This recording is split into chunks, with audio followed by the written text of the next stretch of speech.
classes in the morning. We run them from what? You got a question, Patrick? Start over. Why? Completely. There we go. What's the matter? You're on. I have to start all over again. Okay, ready? Yeah, it was lagging. Well, this time wasn't the audio. So. Oh, was it the video? Yeah. Oh my goodness. They showed Jimmy's face instead of yours. Jimmy's It face? came out of nowhere. I don't know how it came out. What happened? That's weird. Jimmy's very busy. Don't get me distracted with Jimmy because you know what I was thinking about Jimmy today?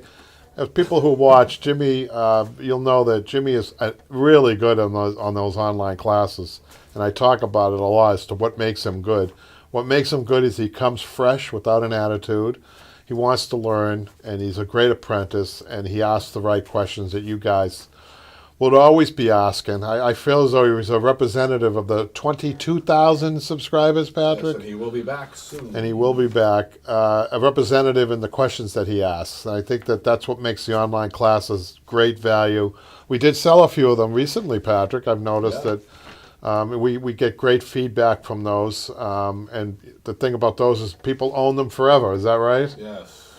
Just don't duplicate it. Just don't open up your own. You can do that. It's fun.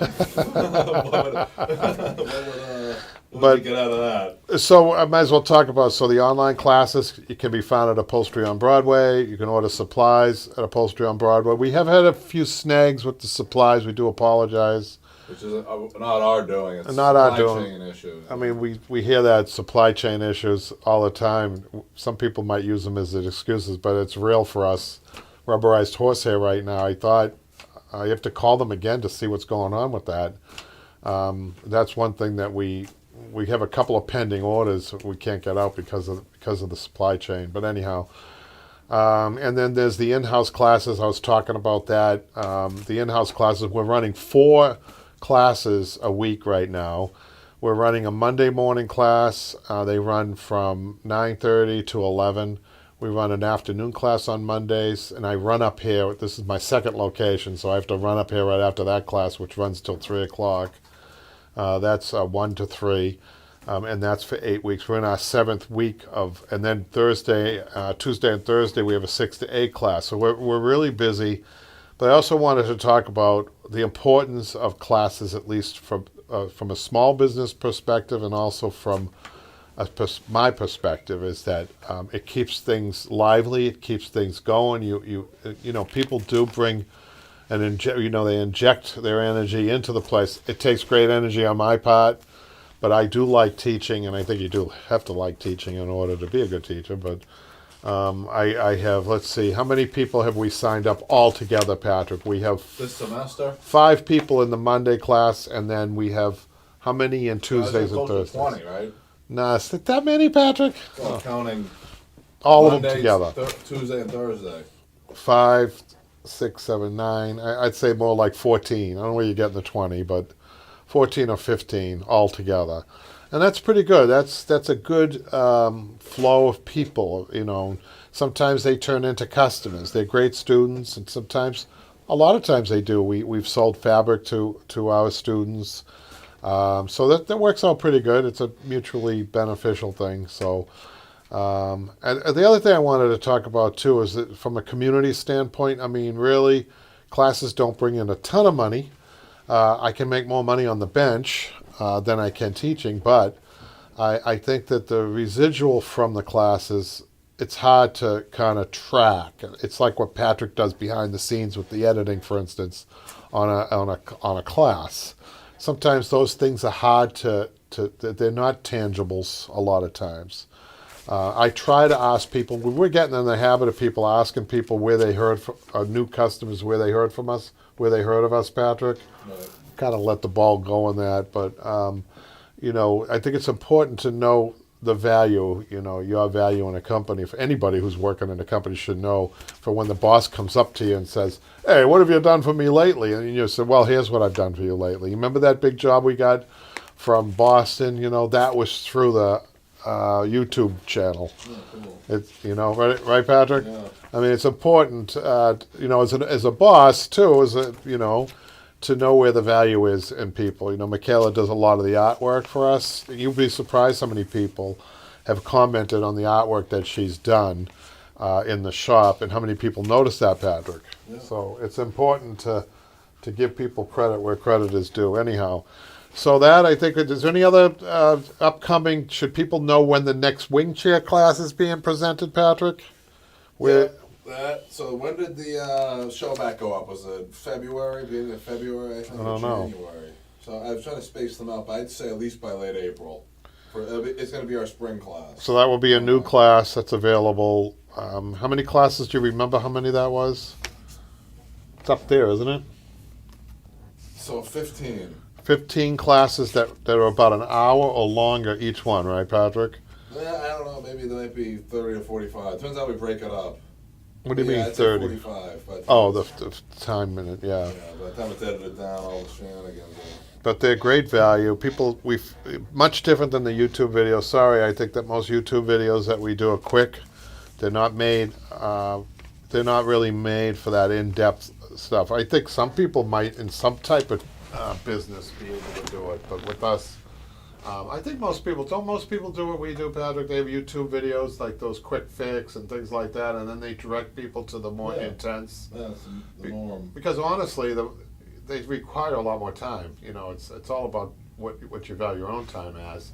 You know, we need to get some money for those online classes because so much effort is put into them, and they are different than the YouTube. But the YouTube has value too, much value. I wouldn't downplay YouTube. I mean, we've had people like Blair who said Blair started one of our people. I'm not sure if he's on there now, Patrick.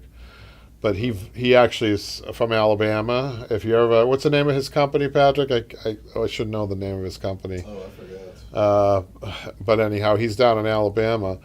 But he told me he started watching my videos and he started upholstering in his living room. And so I was asking him. He remember the interview we did for him on the live show, Patrick?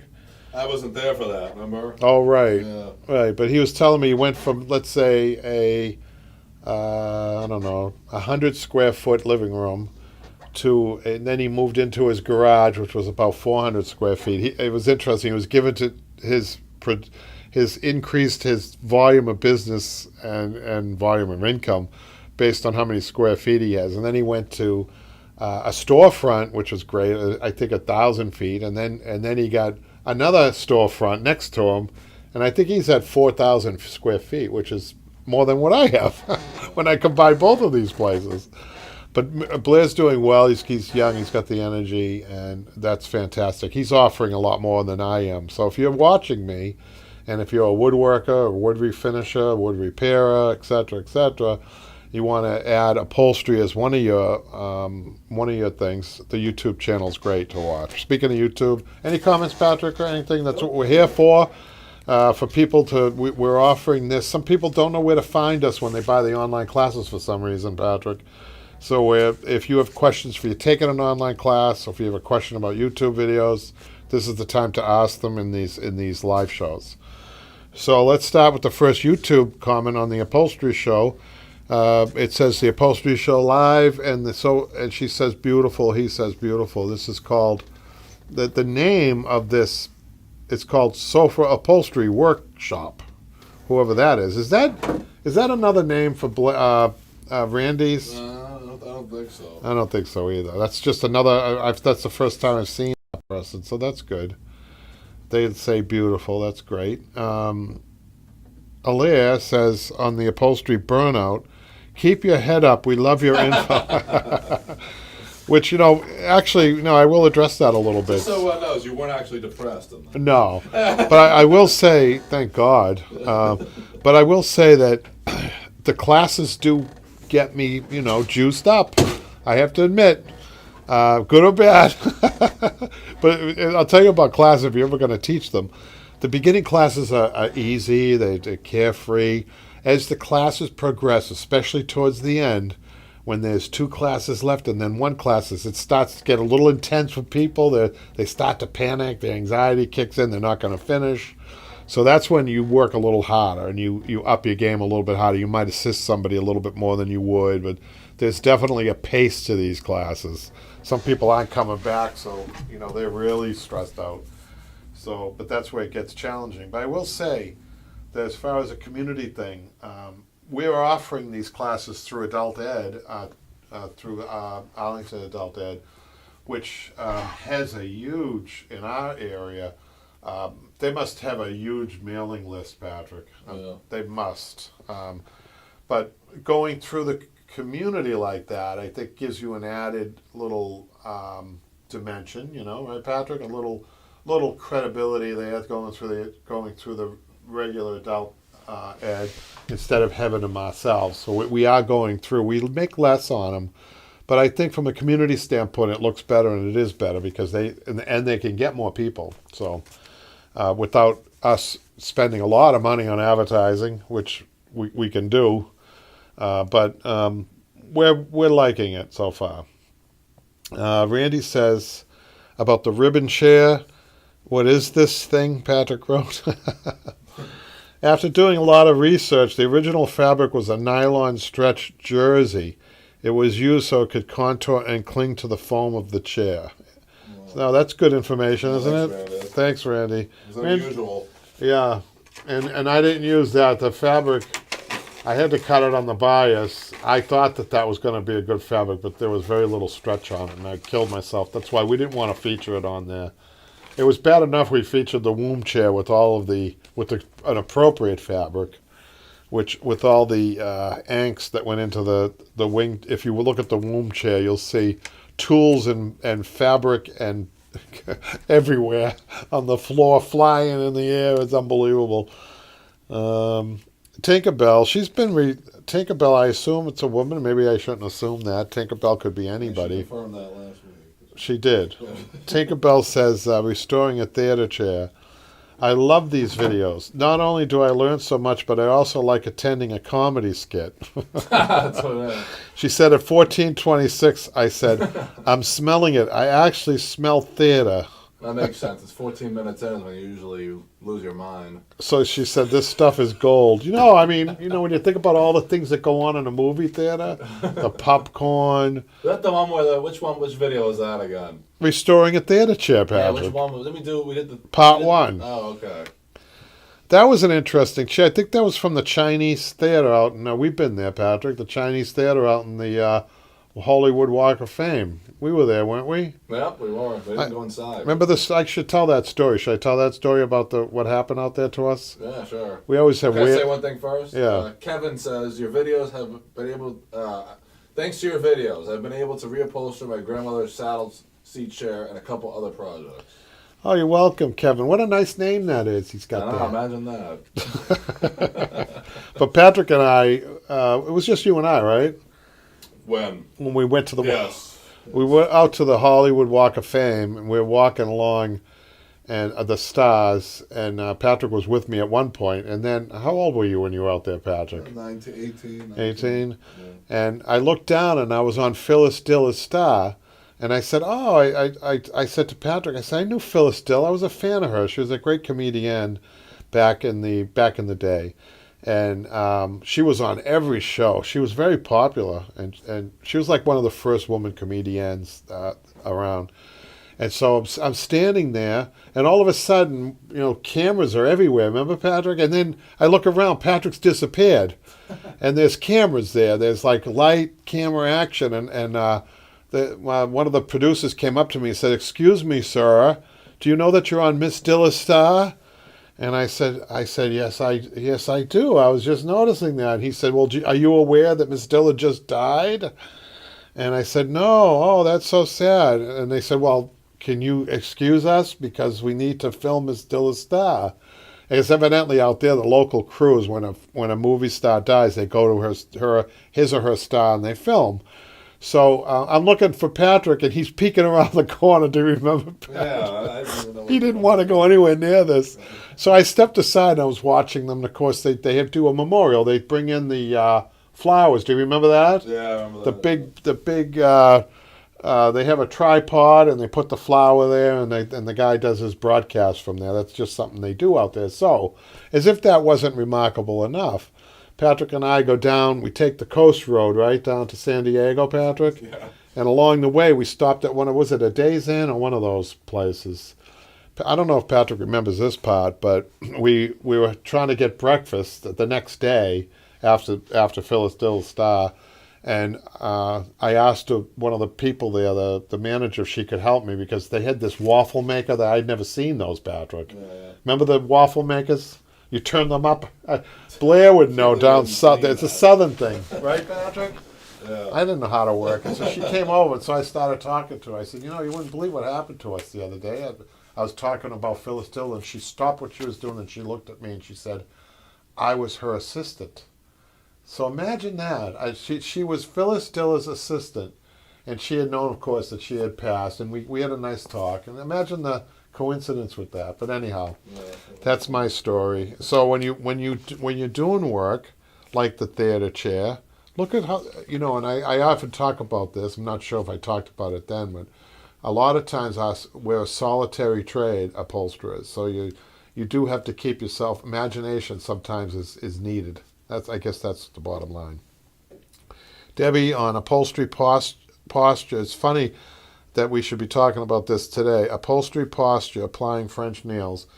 Debbie says, your videos are awesome. Thank you so much for sharing your knowledge. It happened today, Patrick. Yeah. I was watching a woman, she was hammering, and I gave her a little bit of advice on posture, and she was hammering better after that. You guys should check that video out if you're beginners, because it makes a difference. Body positioning makes a huge difference. It helps not to get injured, too. Yeah. And I think you were talking about coaches in the gym, people the trainers. They're big on that, on body position and all that. You get hurt if you're not doing it right. The times I've pulled my back out haven't been lifting sofa beds. It's been lifting the wrong way or lifting too fast, not thinking how you're lifting. It doesn't have to be heavy. It does not have to be heavy. You could pull a back out sitting at a secretarial chair and doing paperwork, right, Pat? Yeah, because you're not thinking about that. That's right. Debbie says also, how to upholster dining room chair part 2. Excellent video. Thank you so much for sharing your knowledge. I'm learning a lot from you. That's good. Dylan says on the rare find, how to upholster 1860s antique chair. Hey, mate. Obviously, he's from maybe Australia, right? Yeah. Found you through your double piping video when I was a bit stuck one day. I keep watching your great videos, just watching this one now with my wife. 15 years into the trade and loving it. Well, this is a great compliment, Patrick. If somebody 15 years into it is learning something from me, I really appreciate it. And I learn from my students, you guys. I learn things every day from my students. And that's another thing. If you're an upholsterer, 15 years in like this, you're ready to teach. I recommend it. I've been trying to get people to do this. It's a huge leap of faith, teaching anything really. Upholstery is no different. So if you really feel like you need if you feel like you're at the point to do it, I would encourage you to do it. Especially if you're looking for customers. It's a great way to find customers. It's a great way to that lone wolf problem that we have in upholstery. It's a great way to overcome that. The classes do fill that need, that social need. I mean, some days I'm out of the house from 6 in the morning until 9 at night, and so that's usually when I'm teaching at night. So all day long there could be no one around me, and then at night I have 6 nice people around me. So I would recommend it to anybody. We have done videos on how to teach upholstery, right, Patrick? Yeah. So check out. Run an upholstery shop. Check out the Broadway Upholstery. I think how many videos I asked you. See, Patrick. I'm going to embarrass him now because I keep asking him for statistics about with the YouTube. I'd like to talk about the channel. Maybe Patrick knows more than I do, but I'd like to talk about. I don't know if it's appropriate to talk about a channel, your channel. Yeah, it is. We're excited about it. Yeah. 21,791 subscribers. Almost at 22. That's great. And I believe the last time I looked, and this is one thing I would like to know, I remember the retention rate on our videos on average was over 5 minutes, which is, I've been told, is really good on our YouTube channel. Is that right? Yeah, we have to film more videos, though. Yeah. But we do go live every Monday. I'd like to know what the retention rate is now. It's going down. We're not doing any new content. You think it's going down? That means we're getting more boring. We need to spice things up. Now we'll go on to the Facebook, and I'm really excited about this next one because Pam Pam Bowen has submitted a really. Is she on there, Patrick? Nope. Well, Possibly, I don't know. she submitted a beautiful, beautiful job on a mattress, and I just wanted to make a comment before I show this. Upholsterers used to be lamp makers, drapery makers, slip covers, upholstery, bed mattresses, or pretty much anything involving a needle other than suit or dressmaking. They wouldn't be doing that, although there probably is an upholsterer out there that did that. And I did want to mention, I know Patrick doesn't like this, but yesterday at church they were mentioning the Transfiguration, which is when, well, people might know the Transfiguration. So it's the only spot in the Bible that I know of where they mention upholsterers. They don't use the word upholsterer, but they use the word tent maker. And upholsterers traditionally were tent makers. So you guys should check it out. I won't say anything else, but if you want to check out the Transfiguration and what that means, and you'll know what I mean. And it's actually pretty comical too. It's Only if you want to. only if you want to, but you should check it out even if you're not religious. You should check it out. I'll tell you why, because there's some comedy involved in it. It's involving, you'll see if you want to read it. It's good. It was yesterday. Those are the two biggest rules when you're running a I channel. know. No religion and no politics. I know, but We include everybody. if you want to know about upholstery in the Bible, that's where to find it in yesterday's readings in the New Testament. That's all I'll say. It says soft furnishings was what the description was. Who said that? Malcolm. Yeah, Malcolm, you're right. Now, Malcolm, look at this. Speaking of, you can't get much softer than this. Than this, no. Than this. Hey, listen, self-effacing. I get 2 shots at self-effacing. That was one. I'll have another one. But if you do 3, the comedy rule is then your audience starts to feel sorry for you. And you can't do that, Patrick. Yeah. That's why Jimmy's pretty good to bounce off of. When I'm picking on him, I'm not self-effacing, but when I'm here alone, I'm self-effacing. Well, forget about that. But Funny how that works. Here's Pam. Let me just read this. This is a French tufted mattress Pam made for a Victorian iron daybed. I love this. I felt like the tufting all around does slightly shrink the overall mattress. Not a lot, but maybe by an inch. She was referencing, we were talking about that, I think, last week. Get a little closer. But look at this beautiful job she did. Look at the ticking, you guys. I love that ticking. I love that she did, I'm pretty sure she did, maybe Pam can, I'm gonna look at this again, hold on. I'm not sure if she did a blanket stitch or just a back stitch around the edges, but you see that roll she's got, that she's created with the stitching. She did a great job. She did all the cushions and the She mattress? did the whole thing. Oh, wow. Yeah, she made a French. Pretty it's cool. a Looks like French- something from a magazine. I know, but. What was that? And then she's got some tufting in there, but I'm not sure what she used. Maybe Pam could let Is us that her know. company, Bell Home? Or does somebody else feature it? I don't know. She said that she made it for a Victorian iron bed. So there you go. Check Pam. out that. Pam is really advanced. I mean, we knew Pam way back, right, Patrick? She's been one of our first people on Facebook, right? Yeah, I like the picture. It's a great picture.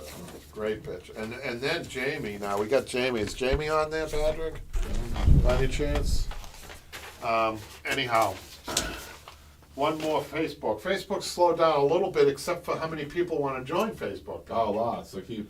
We have a lot of people joining. I really want to encourage people. I think you got to fix the camera, Patrick. Yeah. I really want to encourage people to join. If you haven't joined Facebook forum, it is a fantastic way, and you'll get to Jimmy. You get to know Jimmy a little bit. Oh, I did want to mention. I was about to, speaking of Jimmy, and before we get to Jamie. So Jimmy, it dawned on me. Jimmy works for a large metropolitan. What do they call it? Transit.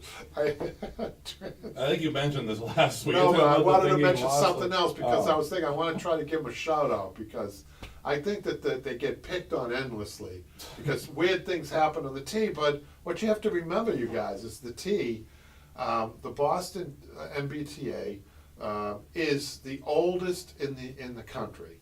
And I started thinking, I was thinking in terms of today, Patrick, that it's an antique transit system. It's antique. Yeah, sure. And like Fenway Park, everybody loves. It's endearing. They got the little seats, everybody, but it just sits there. It doesn't move, right? It's easy to maintain, more or less. But I was thinking about about the tea. You have to move people on these antique tracks, these antique stations, antique bridges. Of course they're going to have trouble, right? I mean, when we have an antique in here, we have trouble with it. It's not like we're upholstering fresh wood and, it's creaky here, it's creaky there. So the other day, some poor woman, a tile fell. Did you see that, Patrick? Really? Yes, really. That's not good. But it almost just hit her, and she was so blessed that it didn't hit her, and she was okay. But I was thinking, those tiles, they're 100 years old. They're up there, top there. The glue that they use must be wearing out by now, things like that. And I mentioned last week on the Orange Line that I woke up, and I swear this is a true story, right, Patrick? I woke up and there was an Orange Line train in the middle of You blamed it on Jimmy. 495 southbound, which is about 50 miles away from the nearest track. But what had happened was it fell off a trail, and I think the trailer kept going and just left it there or something. So, Wow. things like that, quirky things like that. But that's why we love the tea, right, Patrick? I don't love it. You don't love it? I don't love it at all. Oh, come on! You gotta love something like that. It's like grandma. It's like a funny grandmother or a great grandmother or something that you have in your life. If you're lucky. We're lucky to have the tea, I think. Anyhow, I hope Jimmy's watching. No, he's probably there. Is he? I do. No, he's probably at work, right? He's probably at work trying to fix the antique. trying to crank up the front of that car to get it going, right? Oh, God. They don't have cranks, Patrick. You shouldn't say that. So Jamie says, second chair done. Do you have a picture of this, Patrick, or not? No, I don't. I choose not to tough. Wanted to save my sanity. An East Lake chair is just as good, I think. Sometimes I think it's even a better. I'll tell you why I like the way Jamie did it. He did his back. That did have tufting, but he did it plain. I've seen East Lake did it either way. But I didn't think that East Lake should have went to tufting because the tufting on it is very thin. It's probably like maybe 2 inches. So you can't get a deep, if you're lucky, 2 inches. You can't get a deep tuft on an East Lake chair. It's just impossible. So for that reason, I don't think it's a good idea. Maybe buttons, but I wouldn't put buttons. I think you did a great job. I think it looks great, don't you, Pat? Very good. Very good. So I think at this point, we're going to have Michaela come in. Michaela is going to come in and read us some estimates, Unless you want to talk about Why the don't I do that sofa. first? Because Yeah. I think I'm catching her. It looks like she's doing some artwork over there. So I won't bother her yet, but I will bother her in a little while, all right? So let's just. Yeah, Michaela's gonna bother you. So I wanted to measure this live for you guys. Show you some little tips that maybe for all you seasoned upholsterers you don't need, but for all you guys who are interested, I do have some tips on this particular piece. So this is a rollover paneled camelback love seat. So let me, since you're doing that, then I'm gonna change the microphone to the camera because you're gonna be up now, right? Yeah. So let me change the microphone. Any questions or comments, Patrick? 1 second, let me change that. Patrick's just changing the microphone, you guys. I'm glad he's doing it, because I have no idea what he's doing. You sound very echoey now because of this one. All right, should be good. Are we all right? Yep. So first I want to show you, I've labeled this love seat. And the way I do it, if you've seen my other videos, you know, if you watch it for the first time, I usually do a slash to indicate up and down or front to back. That slash qualifies for both of those measurements, side to side, right? And what I'm going to do is I'm going to draw a line down here. And I'm going to do this, just...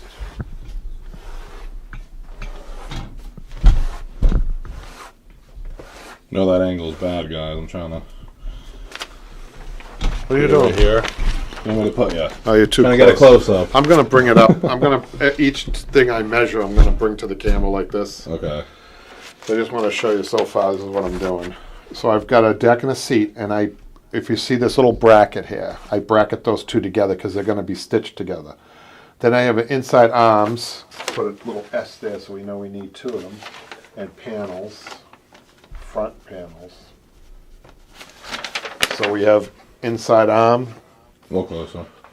inside arms, panels, front panels, okay? And then I bracket those together. With the indication, that's indicating that they will be sewn together at some point.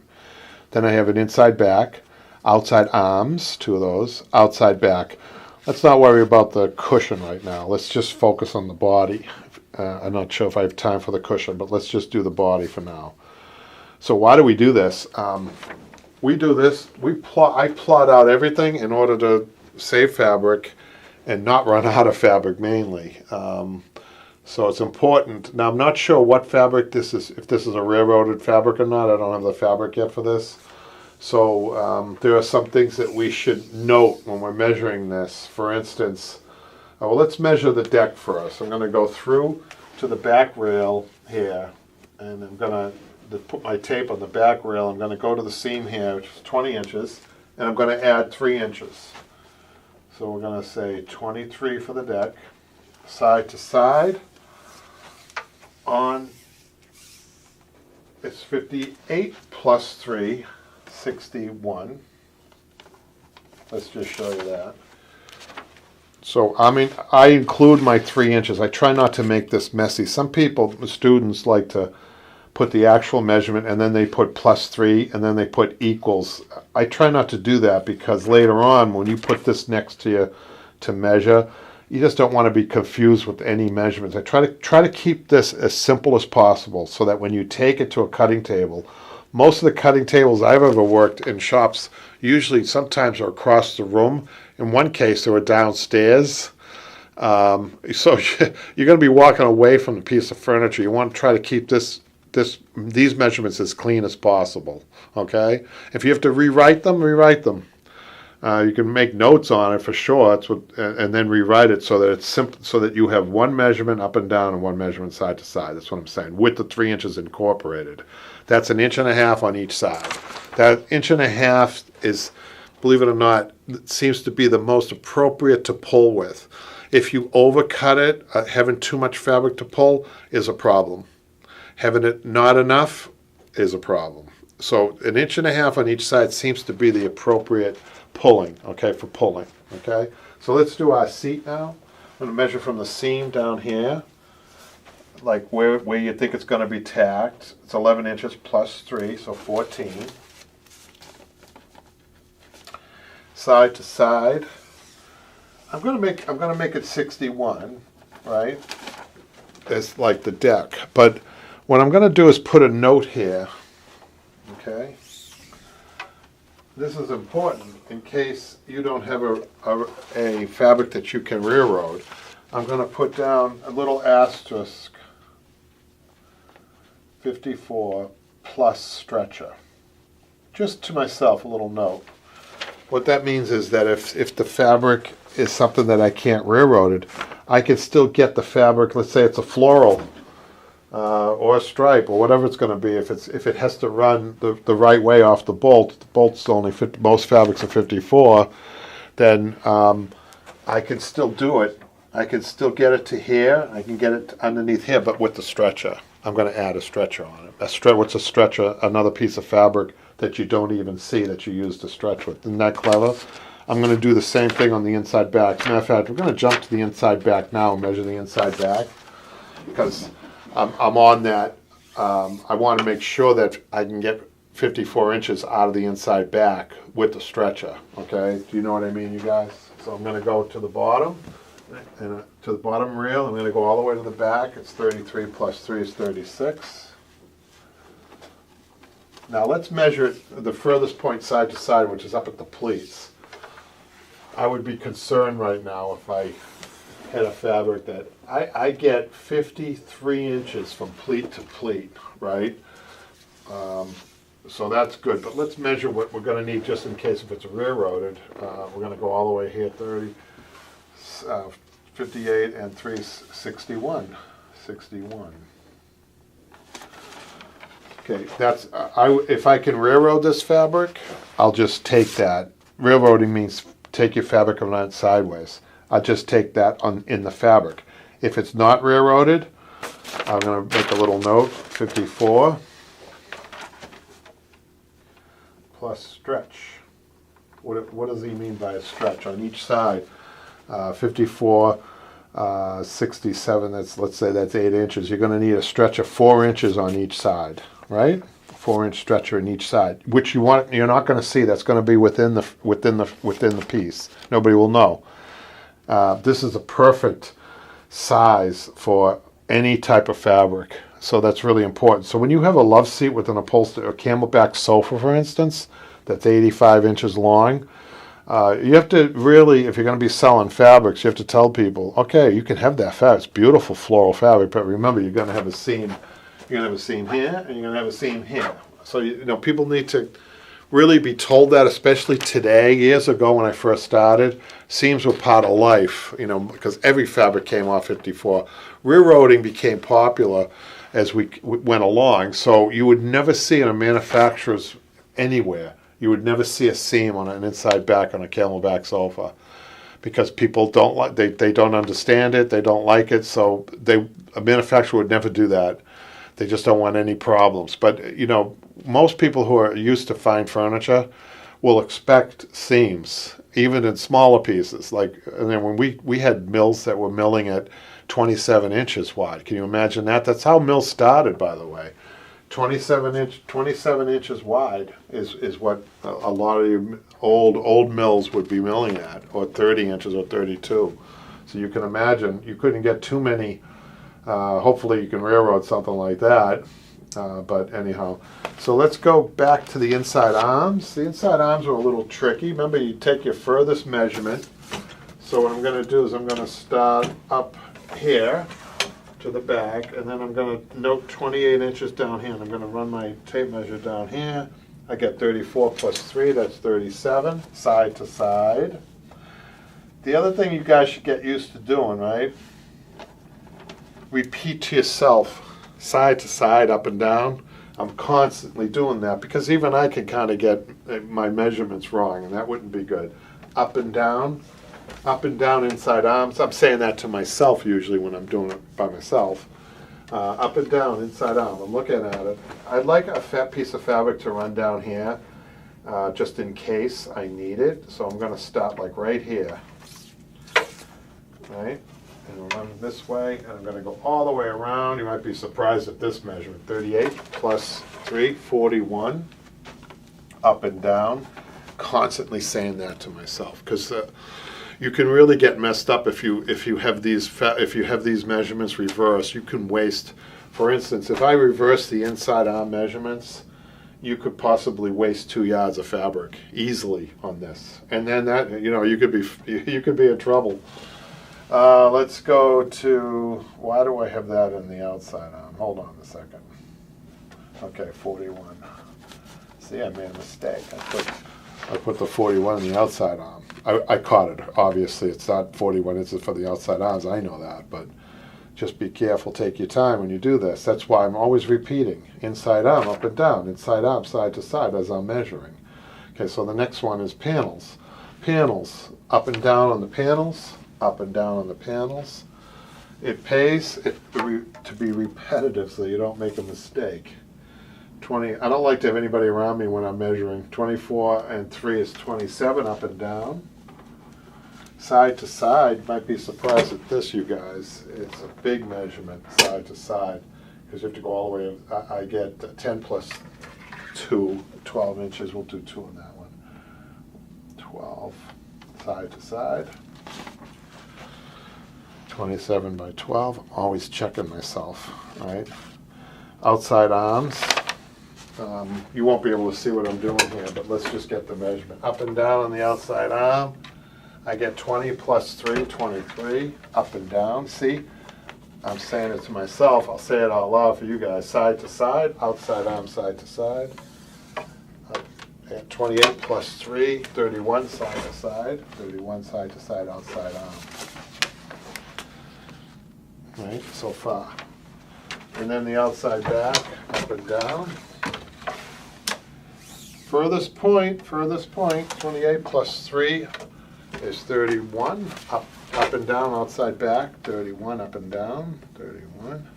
Side to side is an important measurement. Especially if you're running off the roll.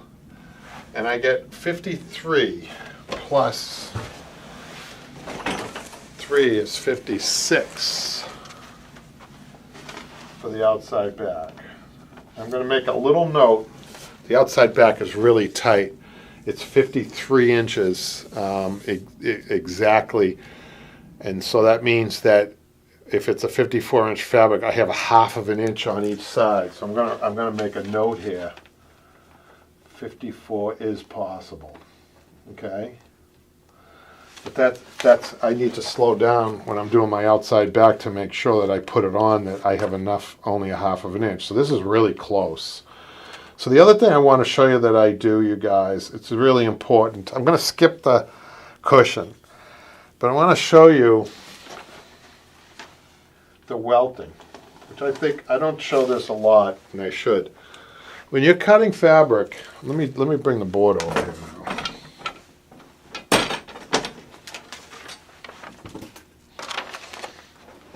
What do I do with it? Let's say it's coming off the roll. Do you have another marker, Patrick? I don't know what I'm gonna say. Yeah, here you go. Brand new.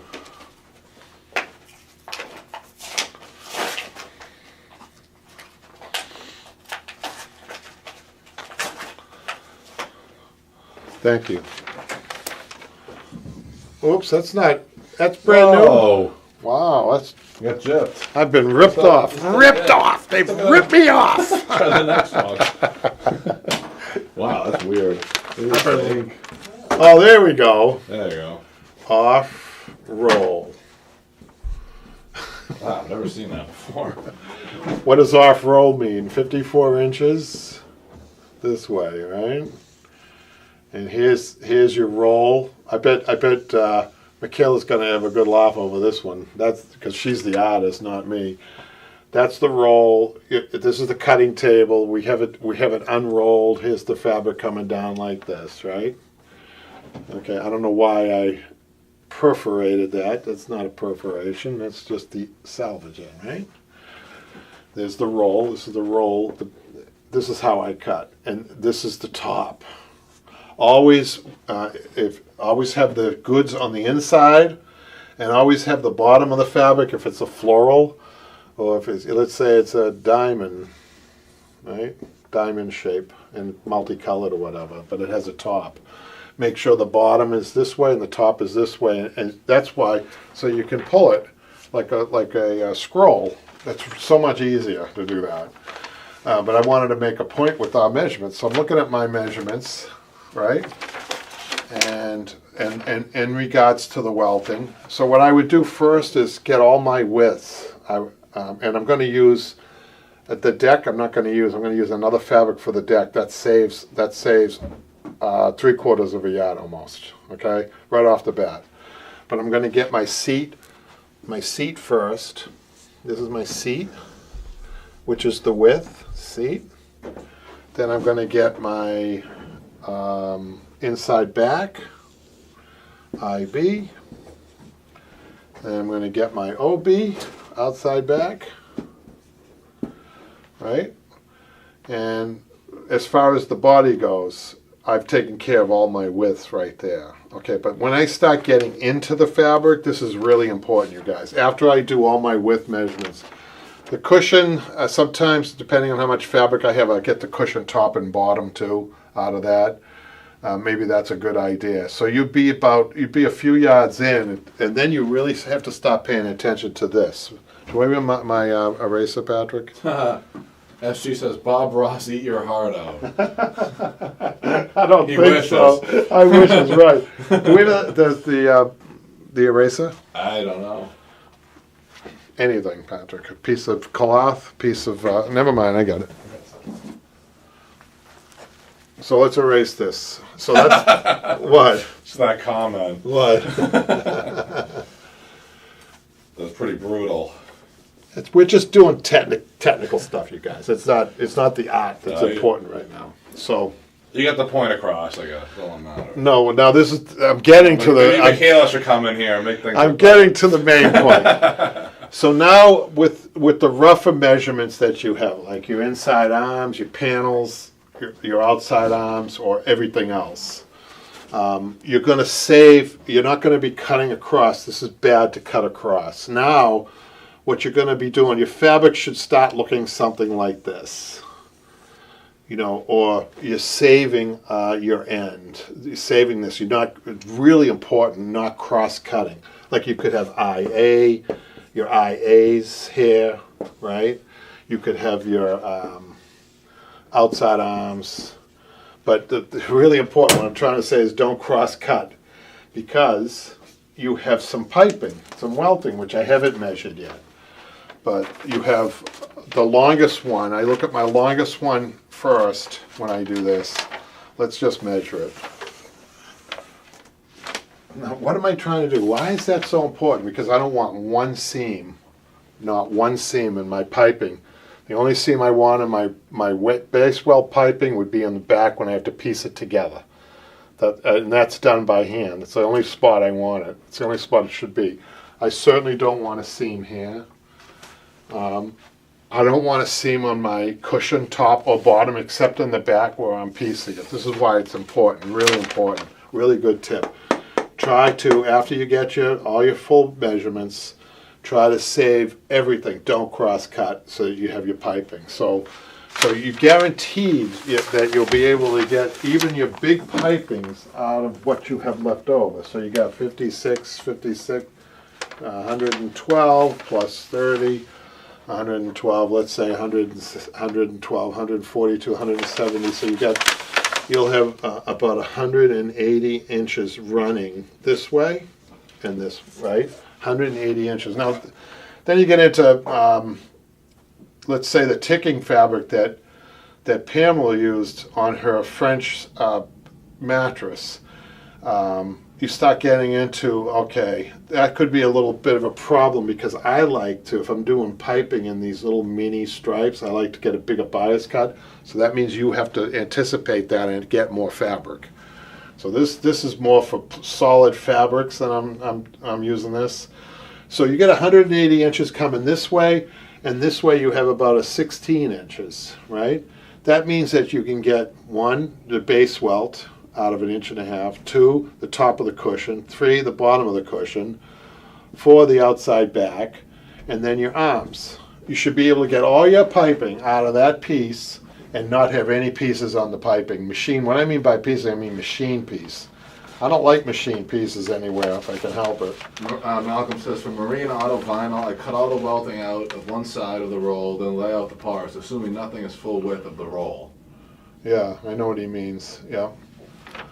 When you're doing smaller pieces, and you see the problem, what happens with us upholsterers, Malcolm could probably, when you're doing residential work, you're competing on a price level too.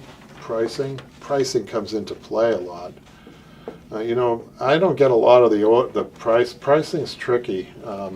So I'm being as conservative as possible when I'm ordering fabric.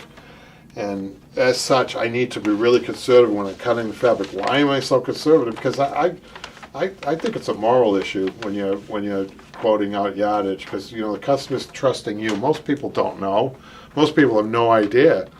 You could tell them 20 yards for something like this. I think I told them 11 yards on this, or 12 yards, which is close, I think. But if I said 20, they would have known the difference, really. Most customers don't know, because most customers think that you're dealing in 36, when you're saying a yard of fabric, they think you're dealing in 36 by 36 square yards like that, but it's not the case. This little extra that you have gives you some wiggle room. So I don't know. I guess that's all I needed to say on that. Do you have any other questions, Patrick, or comments that I should answer before I have Michaela come in? Malcolm just sent one. Design question. Do you ever use contrasting welting, or is it always matching?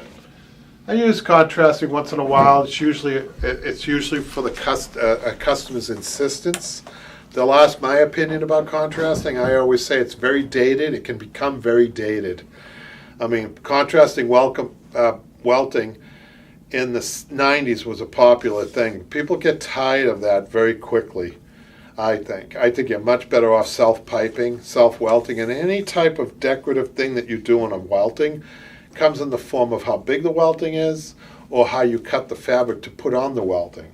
And very rarely, if ever, if I have a stripe, it's never matched. The piping's never matched. That's the only reason manufacturers do that, because they have a machine that does, Malcolm probably knows this, they have a machine that makes the entire cushion, if you can believe it. They can't help but match stripes because that's how it's made. But with custom upholsteries, I always cut it on the bias to give you it's a much better look to give you a twill look on a stripe than it is to try to for us to try to match it too. To be honest with you, it's a nightmare. Because we're as you know, when you pull fabric pulls differently on a welting than it does on a it's hard to match. But that's not the reason I do it. I think from a design standpoint, it looks better. Is there anything else, Patrick? Nope. Okay, Michaela, do you want to come in here and read a couple of these to us? So let me just get my phone out. We just had, well, why don't we start with the commercial one that we just got. I want to talk a little bit about this because we're set up primarily as a residential upholstery shop, doing residential work. But if we get a bid once in a while comes our way for commercial work, we'll take the time. Patrick sometimes doesn't like this because he sees that we don't get a lot of these jobs because you can't get as much, and this is a good example, what I'm about to show you guys. You can't get as much for commercial work per piece than you can. If I have 10 people, residential people, I can pretty much get my price. If I have 10 pieces from a commercial job, you can't get your price for that per unit. But there's the volume. You can rationalize. You're dealing in volume. When you deal in volume, your labor, your speed should increase because they're all the same units and things like that. But you still got the rent's going to be the same. Your supplies are the same. You have to pay your people the same. So it's tricky. I think commercial work is tricky unless you're set up exclusively as a commercial upholsterer and you've got the space for it. There's so many factors there. But you have to be fast. You have to be aggressive. You have to be in good shape. Honestly, you have to be in really good shape to do commercial work. It is hard work. And it's longer hours, but it can be rewarding if you've got all of those things together. And I'm not sure if Malcolm or Randy is. I know Randy's not a commercial upholsterer. I'm not sure if Malcolm might be from what he just told me. I don't know, but anyhow, let's read that. Let's read that one, Michaela. That commercial one. Was it the? Chow. Okay. Hi Kevin, please see attached. I don't have an exact count for this year's budget, but can you give us per unit pricing, assuming 10 units of each? So there you go, guys. Another thing about commercial work is everybody's on a budget in the commercial world, right? And they seem like for soft furnishings, like we're last in line. I mean, sprinkler system, safety, and windows, carpeting, ceiling tiles, etc., etc., etc., always seem to come first before the soft furnishings, right? By the time they get to us, it's like, our budget is depleted. We don't want to hear that, do we? I mean, we have bills that we have to pay, right? So we'll start with the ottoman. So there's a picture of this ottoman, and it's it's just a cube, really. That first one, you guys, the first one. So normally, if a customer brought me that, I would say probably. Am I replying to this, or are you going to do that later? Oh, no, you can do it. Okay. You can give them the estimates, throw them out there. Usually, but before you write it down, I'll just say usually we get $325 each for these, but because they have 10 of them and because they're commercial work, because they're on a budget, and because we can do multiples and we might be able to, because they're multiples, be able to be quicker with them, which we're going to have to be. We're going to say $225 each. Okay?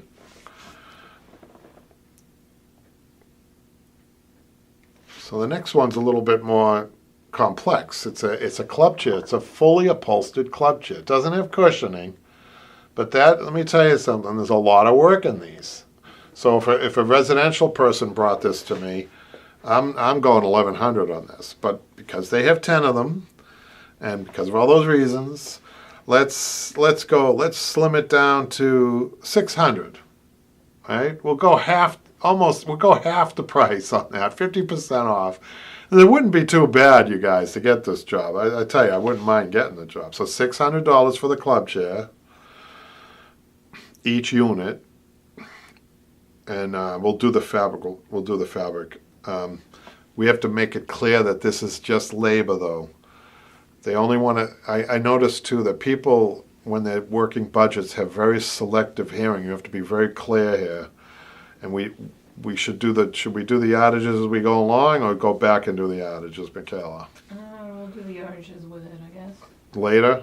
No. No, Yeah. I think we should. So you're going to say six yards apiece. That would be, in addition, 6 yards. We don't know how much the fabric is yet. That's an unknown, but they're going to want to know. But I don't want to give them an estimate. Do you want to give them an estimate on fabric if we don't know what they're going to pick? No, because it They ranges. could be scared off by the high number. So should we give them the value book number? Should we just they're going to want numbers. So why don't we give them numbers? Say if you pick in our value book. I'll write that down below after. What's the 6 yards. yardage for the ottoman? The ottoman is 2 yards apiece. And the club chair is 6 yards.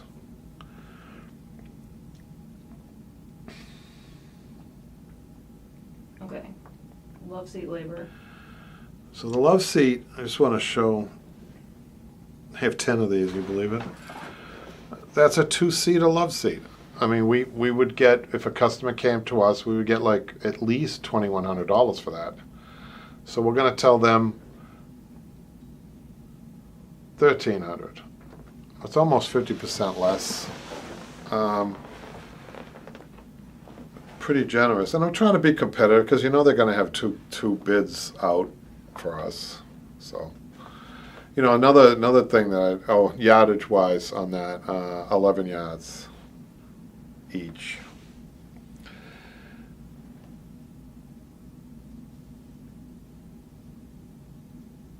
And they're not going to like the price of that.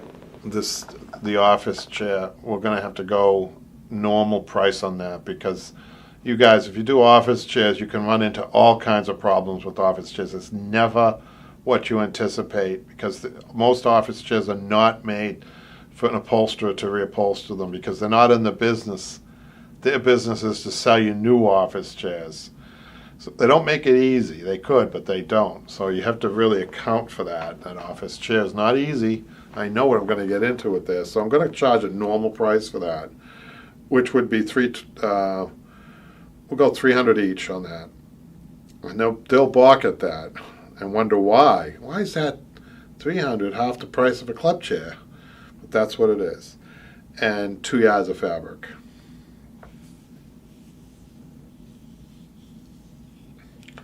So we're spending time, and they're going to want a letterhead on this, Patrick. You're going to have to do this tomorrow, Patrick. Yep, for sure. So you got 2 letterheads tomorrow to do. You'll be busy tomorrow.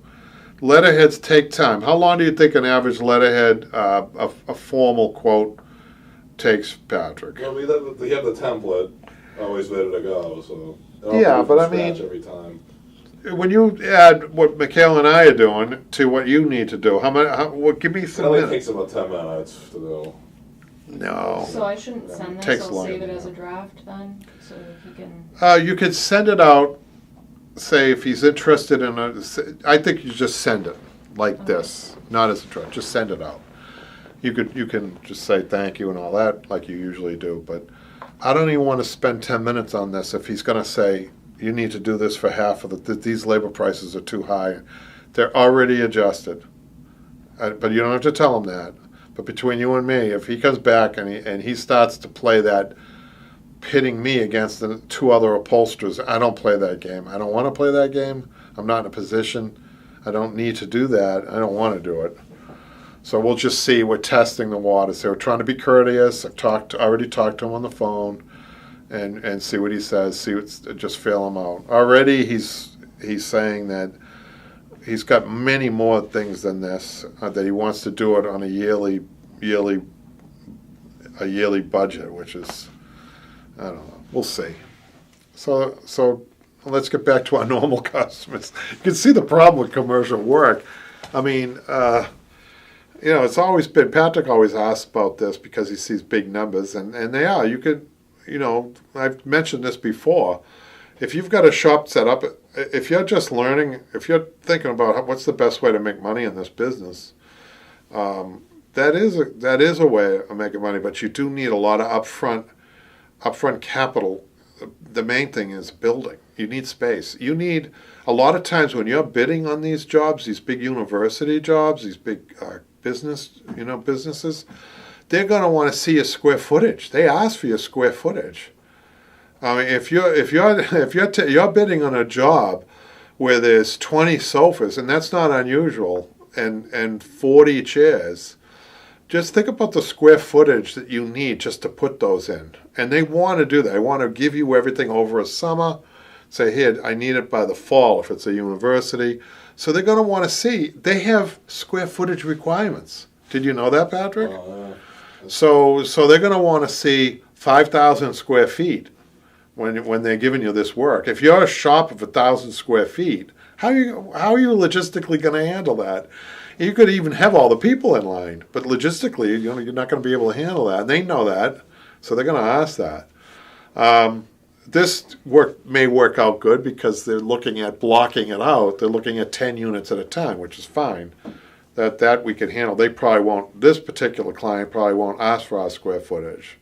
So that's it. I just wanted to throw that out there. It's a different ball game. But if you're somebody that's younger and you're aggressive, you're a good upholsterer, and you're looking for a way to make some money in this business, and you can do it, you go for it, man. I say, right, Pat? Yeah. I don't know if we're in a position to do it, but what's the next? So we're going to go on to our residential customer, which, as you can tell, that's a little bit for me. That's our main thing. What's the next one? It's from March 4th. It's Kristen. Oh, this was interesting. We got a reply. Go ahead, read it. Read it if you don't mind. Okay. She says, I need a floral. Yikes, 80s, love seat, and a blue chair reupholstered and brought into this century. Wonderful sturdy bones, but now moving to a man room. Ha ha ha. Sorry, only have photo of love seat with person and dog on it, but we'll get a better one. Oh, hold on. I thought this was, there's another Kristen in there that we did a chair for. Did you see that? Is that the same one? I don't know, I'm not sure. She sent a picture. What date is that on that one? March 4th. March 4th. Oh, okay. That's just a coincidence. There are two Kristens. One Kristen sent me on March 5th. Sent me a picture of a chair that we did. I'm just going to show people that. We heard back from a customer who really enjoyed that chair, and she's just showing us in its space. I'll show you that. And then now I'm going to go to the one. I missed this one, which is a good estimate. Kristen from March 4th, right? Yep. Okay, which you highlighted. Okay, so she's asking for an estimate on that love seat. I don't want to show people this because it has a picture of her, so I won't show it. So it's a love seat standard with, I think, a bench cushion on it. We're just going to guess at this one. So the love seat, we're going to get 2,500 plus 15 yards of fabric. And then I can show the club chair. She's got a typical club chair with the skirt, two loose cushions, a seat in the back. So that one there will be. Hold on. Okay. You said 2,500? Yeah, and 15 yards, did I say? Yeah. And for this one, when you're ready, the club chair is when you're ready. Yeah. 1,200 plus, could say 9 yards. I want to make sure I get enough because you guys see, it has a skirt. 2 loose cushions. I mean, there's some upholstery on this, so make sure we got enough.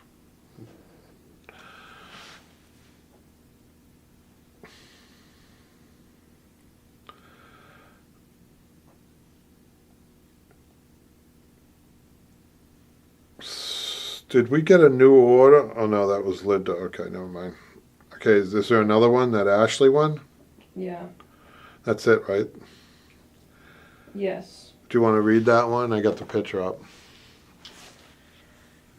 Hi, Michaela. I was told to contact you about getting new cushions for an old chair. Attached is a picture of the chair without cushions. We threw them out permanently. It is approximately 18 wide and 24 inches deep. I can double check with those measurements later. Thank you. So it's important, you guys. She needs a decking built. We need to make an upholstered decking for this chair because it's got exposed wire springs which need to be covered.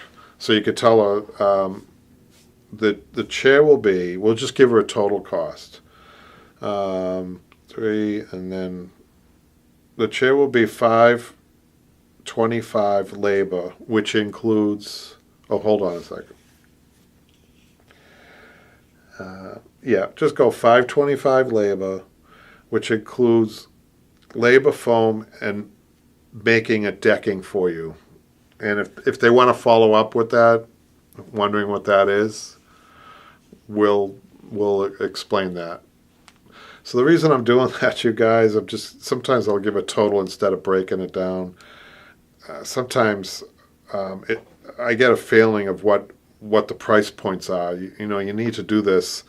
I mean, we get a lot of inquiries, and you need to kind of get a feel for where somebody is on price points. It seems to me that this is going to be high for them. I'm just saying that. How many yards? And she's going to need 4 yards of fabric total.